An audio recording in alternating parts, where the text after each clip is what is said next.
我装了一辈子普通猫咪，终于被逼到露馅了。混蛋主人竟然用占卜游戏决定自己的生命，现在我可以去死了吗？我一爪子把箭头就给他控制到 No 上面。混蛋人类，不要小瞧我们之间的羁绊啊！宝子们，全文已完结，关注我的宝宝可以一天看我发10条完结作品哦。小莫提醒您，正文开始了。我在阳台窝着晒太阳，突然看到客厅里躺在沙发上的谢长泽坐了起来，慢吞吞地从桌子里拿出一个可以左右摇摆的东西。这个东西我早就玩腻了，没想到他这么大个人了还喜欢玩。现在我可以去死了吗？谢长泽一边不疾不徐地摆弄小摆锤，一边说话。等等，我听到了什么？他要干什么？要去死！我猛地从窝里跳起来，果然看到他头上的颜色变成了黑色，那是人的情绪到达很糟糕才会有的颜色。摆锤左右摇摆的速度越来越慢，即将停下。按照规律，我算了一下，很有可能在 Yos 那边停下，也就是说他可以去死。那怎么行？我快速跳走进去，一爪子把摆锤控制到 No 上面，然后潇洒转身离开。哼，混蛋人类，你死了我怎么办？回到阳台的猫窝里，我看着谢长泽还保持着刚刚的呆愣，还有旁边刚刚一直在叫的大黄也停下来了。傻眼了吧？我怎么会是像大黄那种不识字的宠物？我高兴地翘起尾巴摇了摇。谢长泽看着眼前被我操控后的结果，沉思了一会儿，然后嘴角微微勾起。那今天先不死吧。听听这话说的，猫猫要是能说人话，高低地骂他几句。什么叫今天先不死？他不知道这个年头能找到满意的铲屎官是件多难的事。谢长泽从沙发上站起来，迈着长腿向我走来，然后一把把我抱在怀里。泡泡，你舍不得我的吧？喵！我用尾巴扫了一下他的脖子，然后举起爪子，用肉垫轻轻拍了下他的头。趴在谢长泽的胸口前，我很明显地感受到了震动，他肯定在笑。他双手把我抱起来，用脸蹭着我的脸。其实我不是要抛弃你们的，我已经交代人来接你们。喵！这不就是赤裸裸的弃养吗？我用爪子拍了他一下。好了好了，对不起，我错了。谢长泽认错的速度一如既往的快，不知道是不是公的都这样。大黄平时犯错了认错也很快。我习惯性的扫着尾巴，尾巴重量不对，轻了一点。1、2、3、6，我数了2遍，还是只有一条主尾巴，6条空气尾巴。呜呜，刚刚为了救那个混蛋谢长泽抵去了一条。等等，他刚才是不是说今天先不死？那以后是不是还要死啊？突然觉得换个铲屎官可能也不是不行了。不过谢长泽离开我，估计更难活下去，爱猫生不易呀。可是要怎么办呢？谢长泽说他这是一种病，我经常看到是一种白色的小丸子，那玩意可苦了。他说那是治病的药。其实我是没看出来有什么病的，就是有点懒，懒得说话，懒得动，懒得笑。其实这样还好，像我也懒。难道懒真的是一种病吗？那他是不是属于懒死的？不知道能不能不死，他好像很容易死，以前就差点死过一次。作为他的青梅竹马猫，我是真心不希望他死的。但自从上次之后，他每天的行为和往常差不多，但他头上的情绪颜色也只是从黑色变成了深灰色，情况还是很糟糕。就像现在，泡泡、大黄，我先去学校了。喵！我站在药的隔壁，示意他过来吃药。知道了，我会好好吃药的。他过来拿药，顺便拍了拍我的头。等他喝完药，我也用肉垫轻轻拍了下他的脸，真听话。没想到被他抓住亲了一口，躲都来不及。猫的命也是命啊，这张刚刚喝过药的嘴能不能放过我？等他出去之后，我去了书房，这是我最近都会忙的事情，上网查看谢长泽的病情。人太懒是什么病？懒是一种病吗？人会懒死吗？这是我这几天在网上查的，但是结果看起来不是很靠谱。今天我打算直接按着药名去找。伏羲听是什么药？抑郁症是什么病？怎么治疗抑郁症？等我看完之后，正准备关闭电脑，突然跳出小弹窗。建国后妖精不许成精，这些妖精都是这么处理的。好奇心促使我点了进去，里面说太过聪明的动物会吓到人类，被人类忌惮，甚至会受到伤害，真的会怎样吗？还莫等我看明白，大黄放风说谢长泽回来了。猫爪子打字太费时间，查几个问题就花了1个下午。在得知谢长泽的治病方法后，我更积极地监督他吃药。网上的医生说了，像他这种情况一定要吃药，除了吃药，早睡觉也很重要。晚上1到10点，我就准时把他的笔记本电脑合上。喵，睡觉。我盯着谢长泽，示意他回卧室睡觉。他一把抱住我回了卧室，然后直接扑在床上。喵，你没事吧？我用肉垫轻轻点他的脸，他突然抓住我的爪子，把我埋进被子里。我使劲钻出来，发现他在抹眼泪。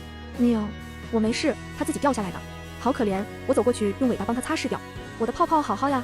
说完他抱起我，用我的雪白光滑猫毛蹭掉眼泪。喵，喂混蛋人类，这不是你得寸进尺的资本。我不满地朝他叫了一声，对不起，我错了。这男人学过变脸的吧？不过他今天这个样子肯定是遇到了什么事，我就勉为其难不和他计较先吧。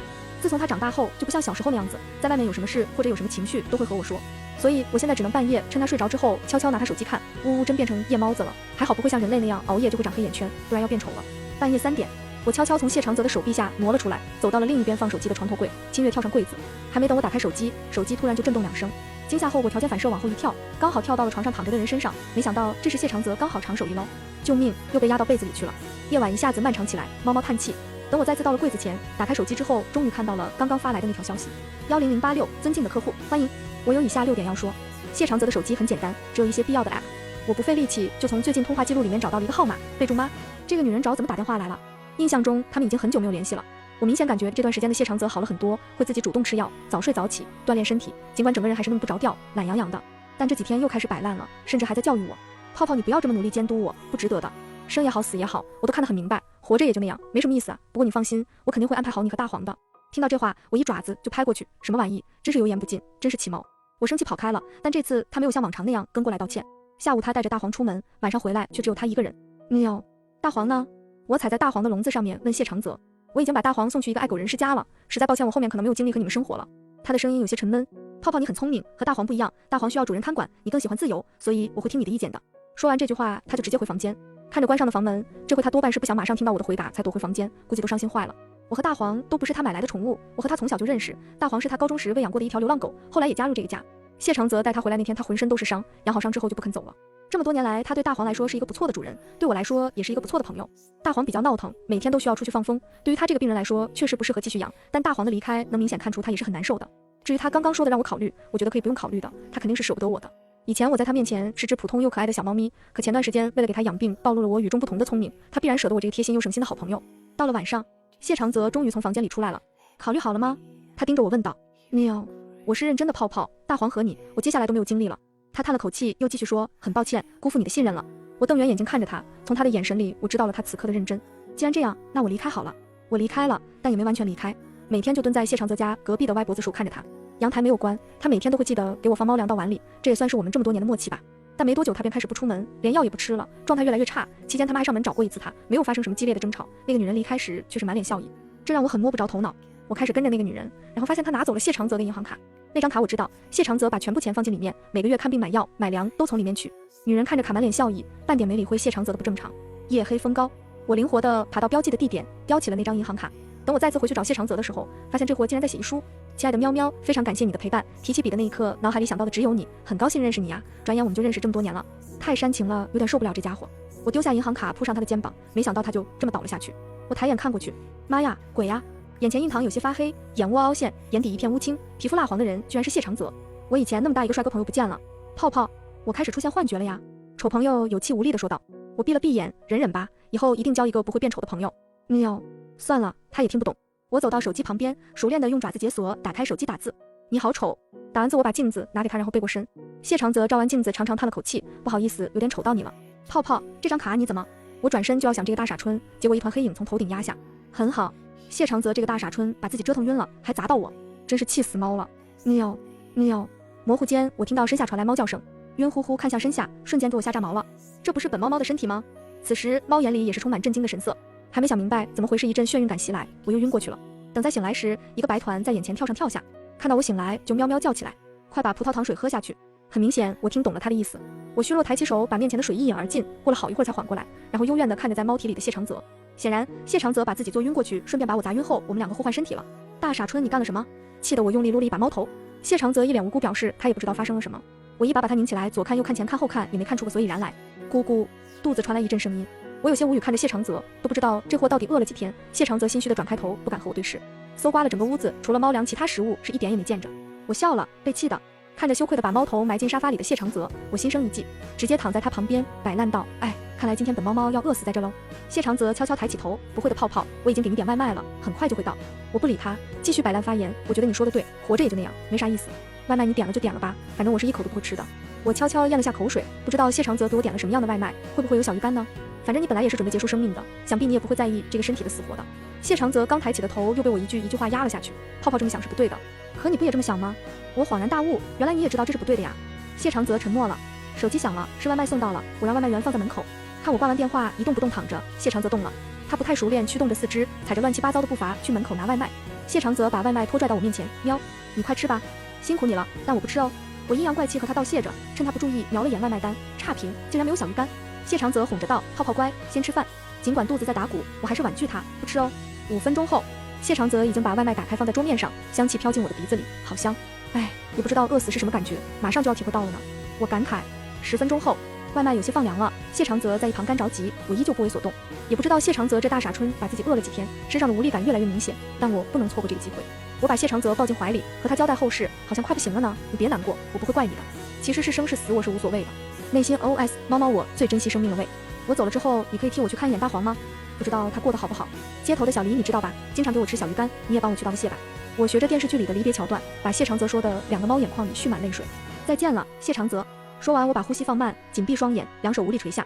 下一秒，谢长泽扑到我头上，把我的头往外卖上按。我惊恐睁开眼睛，杀猫了！泡泡，我不想你死，你快吃点东西好不好？我抓住机会继续委屈道，可是我之前不想你死的时候，你也没听我的话。对不起，泡泡，对不起，我错了。谢长泽此时像孩子一样不停地向我道歉，对不起，对不起，泡泡，你原谅我好不好？那你以后会听我的话吗？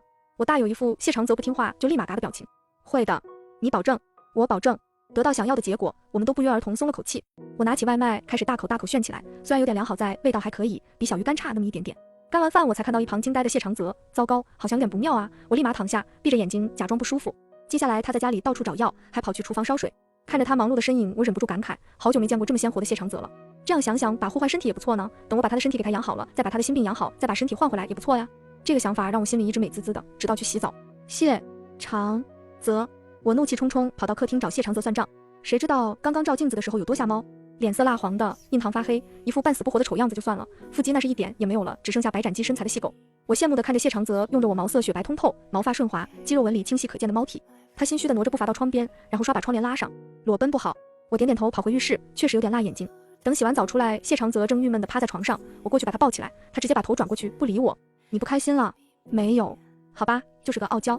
防止他内耗到失眠，我安慰他，没事的谢长泽，你从小到大一直就长得好看，我们好好养，早睡早起，吃好喝好，肯定能摆脱这副丑样子的。可是谢长泽可是了半天也没说出个所以然。可是什么？猫猫好困啊。可是你说我是白斩鸡、细狗，原来是刚刚不小心把心里话说出来被他听到了。我连忙安抚，没事的，我们练回来就好了。终于解决完这个祖宗的心结，进入甜甜的梦乡。梦里我把谢长泽当花一样养着，很快他就被我养好了，没多久我们就把身体换回来，还把大黄接回来，又和以前一样过着一家三口的生活。第二天，我按照梦里的计划开始对谢长泽实施养花计划。也不知道是不是换了身体的原因，谢长泽受猫猫我的身体影响，每天都能吃能喝能睡。当然我也会受到他身体的影响，吃饭吃油腻的胃不舒服，猫猫我强忍着吃香香的小鱼干，但在睡觉这方面我是一点都不受影响的，毕竟猫猫不内耗没烦恼。但是在监督谢长泽吃药这方面我有些束手无策，我不知道这药应该是我吃还是他吃，我吃好像说不过去，他吃也好像怪怪的，于是只能把吃药这件事放在一边。养了3天，谢长泽的身体已经恢复不少，谢长泽的精神状态也好了一点。在进行运动的时候，门铃响了，看到来人我立马把门关了。泡泡是谁啊？谢长泽也跟随着出来。没谁，按错门铃了。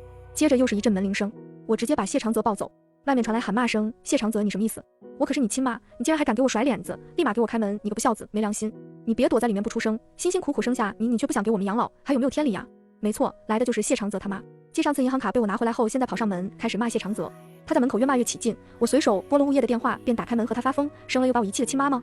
我真是命苦啊，刚出生就被父母遗弃，现在又被身体健康工作稳定的亲妈上门要钱去养活读贵族学校的弟弟。在我的发疯下，围观的邻居已经自动把我带入成一个被遗弃靠自己自强自立的人，纷纷谴责他。很快物业就把人带走了。回到家，谢长泽定定看着窗外，估计刚刚那一出又勾起他不好的回忆了。我一把把他抱起，没给他继续忧伤的时间，就让他陪着我继续锻炼身体。本猫猫现在合理怀疑，就是让他当太久的忧郁王子才导致他抑郁的，得多给他找点事情干。那些臭水沟的东西就应该永远在臭水沟里，不应该被来回翻出来回忆。拉着谢长泽大汗淋漓运动后，我直接把他哄睡了。小样，看你还有没有时间忧郁。从那天起，但凡是谢长泽能干的事情我都让他干，没事干就带他运动，出门溜达，他的精神状态肉眼可见的好起来。忙点好，就是苦了我这个监工猫猫了。得找个时间想个办法把大黄带回来换班才行。还没等我主动联系领养大黄的主人，就被对方找上门了。原来是大黄不适应新主人家，到了新家一直郁郁寡欢，过了这么久还是没有变好。对方也是个爱狗人士，希望我们这边方便的话，还是把大黄接回家会比较好。我当然是二话不说答应他。看到大黄的时候，他果然消瘦了很多，看来养身体又得多加一名成员了。在带大黄回家的路上，出租车司机不小心被一辆跑车追尾了，上面下来一个染着红发、穿着短裙的年轻女子，一副不好惹的样子，拍着驾驶座的窗。司机下车和他掰扯，不过对方好像有点背景，一直嚷嚷着：“你知道我爸是谁吗？”这时，猫包里的谢长泽突然不安地动了一下。我想问他发生什么了，话还没问出来，就和红毛女子视线对上。他玩味一笑，轻蔑看着我：“哟，这不是脏兮兮可怜虫谢长泽吗？怎么忘记本小姐了？”他一边笑得恶劣，一边指了指胯下。很可惜，他不会从我的眼神里看到惶恐。谢长泽也被我提前换了一个方向。我试着回忆这人是谁，没想到还真从谢长泽的记忆中搜寻出来。谢长泽的父母迷信，在他出生后不久，被人预言说他克亲人。也是凑巧，当时他的父母各种不顺，他们把一切都归于谢长泽身上。很快，谢长泽他妈就怀上2胎，于是两人合计把克亲人的谢长泽遗弃。还是附近拾荒的老人把他带回去抚养。老人去世后，又被他父母找回过继到一个的老人家。小时候，老人看谢长泽，经常用意味不明的语气感慨：“好看，真好看，快点长大哟。”等再长大点，老人开始用手摸谢长泽，眼神更不加遮掩。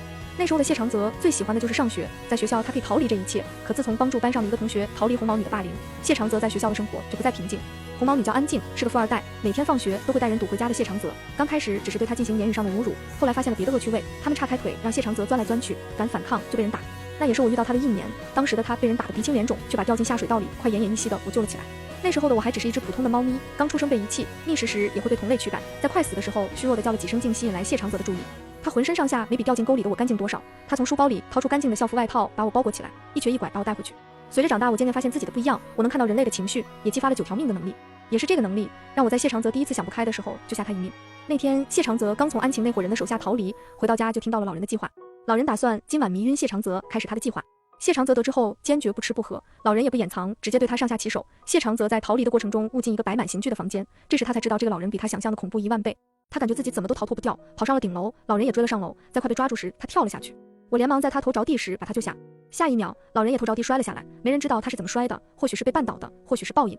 老人死后，谢长泽成为遗产继承人，等到18岁便可支配遗产。此时他的亲生父母找上门把他接回去，谢长泽也因此转学，摆脱了安静的霸凌。老人的死亡也让谢父谢母更加确信谢长泽的不祥，直接让他寄宿学校，那也是我和谢长泽分离的一段时间。直到后来他凭借奖学金和兼职的钱在外面租房子才把我接回去。等成年后，他瞒着父母第一时间就把老人那笔遗产捐赠出去，而他的父母却一直惦记着。在人前他行事说话和正常人并无区别，可等没人的时候他会控制不住消极情绪，甚至有过自残行为。这一切被我发现后就开始监督他，凭什么伤害他的人可以活得好好的，而他却要一辈子被这些阴影束缚影响生活呢？他应该比任何人都活得精彩的。看我没搭理他，安静的嘴又继续一张一和说出脏话，甚至还得意洋洋说起小时候霸凌的事迹。可他没发现周围的热心吃瓜群众已经开始直播了。我在没人的角落朝他挑衅挑眉，他气得上前就打了我一巴掌，我顺势倒地。好啊，看我不讹你一笔。我躺地上一动不动，一直喊疼。到了医院也是做全套检查，开了一堆营养品，正好给谢长泽的身体补补。此时网上的视频已经开始有热度，事情慢慢开始发酵，隐隐有些影响安静家里公司的名誉，他们才开始公关删视频降热度。可我才不想这么快息事宁人呢。回到家，我把电脑放在谢长泽面前，赶紧干活吧。谢长泽学了4年的代码，不停钻研，是时候派上用场了。可他却一动不动，好疼啊，疼死我了，好像脑震荡了，可能活不久了吧。我直接开好，果然谢长泽就自己开始工作了。小样，还拿捏不了你。谢长泽入侵了短视频的后台系统，导致那边无法对已上传的视频进行修改删除和限流。等技术人员修复之后，安家千金霸凌人的事情已经人尽皆知了。后果怎么样我们都没心思去关注，因为我和谢长泽突然换回来了。刚洗完澡，我在床上和谢长泽打闹，玩闹间谢长泽从怀里被我转到脚边上，困意来袭，我准备睡觉。对于这戛然而止的游戏，谢长泽有点猛，他慢慢往上移，直到我的2腿间有异样，他的肉垫还在移动。你别动。谢长泽茫然停住，身体突然出现了异样，让我有点无所适从。其实每天早上也会有异样，但是过一会就好了，可这次却是没那么快。这个怎么办？我指了指胯下问谢长泽。谢长泽突然呼吸急促，如果猫脸能看到颜色，他此刻估计是红色的。他支支吾吾也没说清楚。我看看你的记忆，你以前是怎么解决的？说完，我准备搜寻他的记忆，还没搜寻到就被他飞扑上来。没错，又被他砸晕了。等我再次醒来时，已经回到自己的猫体里，谢长泽也回到他自己的身体。合理怀疑被谢长泽砸晕就是互换身体的充分必要条件。换回身体后的谢长泽变得有些不好意思，我不好直接问他身体怎么样，只能偷偷瞄一眼，看起来好像没什么事情，我松了口气。没想到被谢长泽发现了，他的耳尖突然爆红，悄悄躲开。没等他害羞多久，我就去叫他遛大黄去买菜做饭，我可终于把这逗猫遛狗的任务卸下了。之前为了让谢长泽身体健康，猫我不只要健康饮食，经常运动，还要照顾在我猫体里谢长泽的心理健康。后来把大黄接回来才发现是给猫我增加工作量，因为大黄要遛，谢长泽变成猫又遛不了，这苦哈哈的活计又变成我的了。现在只需要监督谢长泽，让他好好治病好好生活，猫我就可以继续啃煮了。经过这一次，谢长泽的抑郁症症状开始慢慢减轻，也越来越有生活的模样。他开始学习做菜，给我和大黄做各种我们能吃的好吃的。不得不说他做的小鱼干是一流的，我忍不住竖起大拇指，真好吃。换回身体后，谢长泽能够听懂我说的话，不过大黄的可不行。谢长泽笑了，此时刚好是春日，暖阳照进来，阳光晒在他的棱角分明的脸上，眉眼间充满笑意。万物复苏的春日，少年意气的谢长泽也回来了。比街头的小李做的还好吃吗？少年好听的嗓音响起。当然。我立马拍马屁，你做的就是最好的。他的笑意快溢出来了，生活又恢复从前的其乐融融，一人一猫一狗，好像变了又好像没变，正如窗外树枝上的那一抹嫩芽，似乎和去年一样，又似乎有着不同。我想起来不同了，和谢长泽玩闹时，只能在他怀里待着，不能踩他腰脊以下。比如像现在，我跳上床时不小心刚好压到他的某个位置，他立马把我抱起来，耳朵爆红，然后起身去卫生间冷静。回来后也不和我说话，还要我哄好久。在我以为生活就这么平静下去时，有些人却硬要凑上来刷存在感。谢父谢母一家摆了鸿门宴，让谢长泽去给安静磕头道歉。安静调查到谢长泽的父母在他家公司，于是让人给他们递话，事情干不好他们也一起滚蛋，事情干好了可以让他们小儿子也进公司工作，于是才有了鸿门宴这一出。谢长泽听完电话表示知道了。你要去吗？是不是要去收拾他们？我也去。看热闹这件事可不只是人类喜欢，猫也喜欢。不收拾你不去，等来的确是谢长泽的拒绝。为什么？难道是猫我给他看的爽文不够？可是他已经看了1000本了呀，每次都很津津有味。因为我也不去。听完这句话我立马扑过去，妙，实在是妙啊，什么爽文打脸都没有这爽啊。果然等了一晚上的谢家人和安静都气疯了。第二天我陪谢长泽买菜回来，姐妹已经堵了上来。首先发疯的自然是谢母，上来就是一顿输出。谢长泽，你个王八蛋，昨晚白白让安小姐等你那么久，就你也配？等我干什么？当然是等你下跪道歉啊。哦，不过这配不配的，你们不都等了吗？是吧，安小姐？谢长泽不急不缓说着。看着几人，我突然发现了谢长泽的腹黑属性。你什么意思？安静走了上来，现在立马给本小姐下跪道歉，否则什么？否则我就把他们辞退，让他们再也没工作。谢长泽点点头，辞吧。你。安静背对的说不出话。随着他的走进，空气中飘来一股奇怪的味道。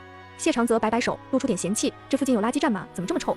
安静反应过来是嘲讽他，突然暴躁地走上车，以极快的车速开过来。谢长泽在他上车的时候就把我扔在一旁，然后等着他开车过来。在我以为谢长泽疯了找死时，他微微闪开，避开要害倒地。但他身后的谢玉可没这么幸运，直接被撞飞几米远，浑身是血倒地不起。我连忙跑到谢长泽身边，要是死了猫猫，我再救他一次吧。晕过去的谢长泽睁开眼，安慰我道：泡泡，我没事，你最好是……我恶狠狠看着他，真是个作死的家伙。直到去医院检查完，确认谢长泽只是轻伤，我才放心。而谢玉可没这么幸运，直接被撞成了植物人，不一定能醒过来。而逃逸的安静很快就被逮捕，安家想通过关系把他捞出来，却因为他被检测出吸食毒品和故意杀人，还有逃逸，根本捞不出来。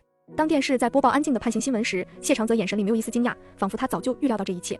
你早就预料到了？我问出了我的疑问。谢长泽敲着键盘的手指并没有停下。什么时候？那股味道，果然，谢长泽就是从那时开始变得奇怪的。安静入狱，谢玉变成植物人，谢父谢母被辞退，还要照顾他们瘫痪在床的儿子。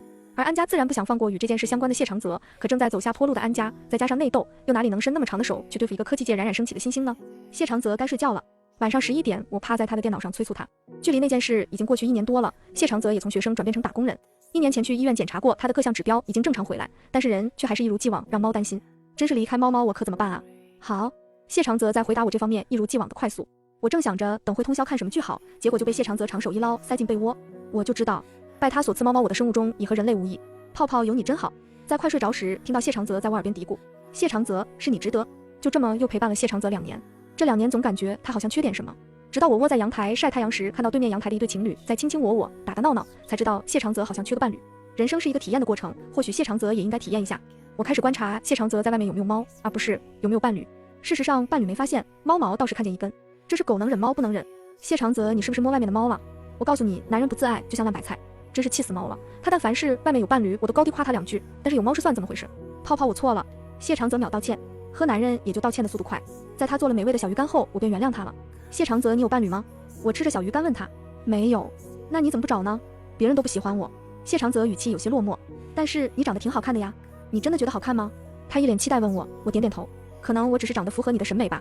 他叹气道，可眼神里看不到半点伤心。你不难过吗？难过什么？你没有伴侣呀。没事的，我都习惯了。再说我不是有你吗？说完他把我抱进怀里，我摸摸他的头安慰，没事，有我们陪着你呢，一直在一起。好，一言为定，全文完。